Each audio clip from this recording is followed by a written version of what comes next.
So hi friends, నాకు కంటి కురిపోయిందని బాధపడాలో నేను ఎంతగానో ప్రేమగా పెంచుకున్న కోడిపిల్లలు పోయినా ఏడవాళ్ళలో నాకు ఏం అర్థం కావట్లేదు. అసలు మ్యాటర్ ఏంటంటే రీసెంట్ గా మా అమ్మ ఇంటి కంటే కోడిపిల్లలు పెంచుకుందామని 9 కోడిపిల్లలు తెచ్చుకున్నా. ఒక వారం రోజులు మా ఇంటి చుట్టుపక్కల మంచిగా ఉన్నాయి, మంచిగా తిరిగినాయి. ఇక సడన్ గా ఒక రోజు నైట్ 9 పిల్లల నుంచి 8 పిల్లలు మాయమైనాయి. ఇక పోయిన పొద్దుగానే పిల్లలు ఎక్కడ పోయినాయి అనేసి సర్చింగ్ స్టార్ట్ చేసిన. ఇక నేను వాటి కోసం చెట్ల పుట్లలో తిరిగినా కానీ నాకు ఎక్కడ దొరకలేదు. ఇక లాస్ట్ మాతో పాటు ఉండే మా చింటుగాని కూడా అడిగిన, అరే చింటుగా మన కోడిపిల్లలో పడ్డారు నీకు? గా కోడిపిల్లలా నాకు అవపల్లే. ఏమరో తెలిసినట్టే గా కోడిపిల్లలు అంటారా, నువ్వు ఏమన్నా తిన్నావారా?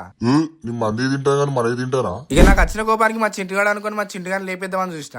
నేను అట్టిగా పోతలేను, నన్ను వడగట్టి పాడగట్టి. ఇక అదే టైంకు మా అమ్మ వచ్చి 2 రోజుల నుంచి మన ఇంటి చుట్టూ పిల్లి తిరుగుతుందని నేను చూసినా అని చెప్పింది.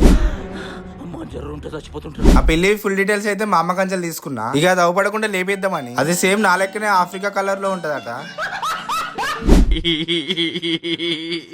ఇంతకు నాకు కోడిపిల్లలు తిన్న ఆఫ్రికా పిల్లిని లేపేస్తానో లేపేనో పార్ట్ 2 లో పెడతా. ఆ వీడియో మీరు చూడాలనుకుంటే మన కామెంట్ సెక్షన్ లో పార్ట్ 2 అని కామెంట్ చేయండి. అలాగే మన పేజ్ కి చిన్న ఫాలో చేసి సపోర్ట్ చేయండి.